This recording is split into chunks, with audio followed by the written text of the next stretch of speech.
Stuart Darrell here with Darrell Capital Management. The Federal Reserve recently left short-term interest rates unchanged for the third meeting in a row.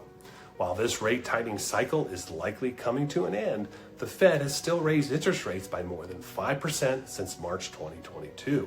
It's been the fastest pace of tightening in decades, but the data shows the economy has remained resilient. The U.S. economy grew at a 5.2% annualized pace in the third quarter with robust consumer and government spending. Also, companies continue to add jobs and increase wages. The current 3.7% unemployment rate is still historically low. Why have the Fed's rate hikes had only a marginal economic impact? Well, as the two charts below show, there's a large gap between headline interest rates and the effective interest rates homeowners and corporations are actually paying on existing debt.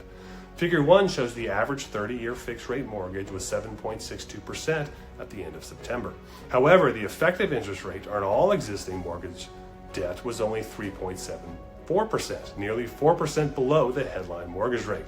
Figure 2 reveals a similar dynamic in the corporate bond market.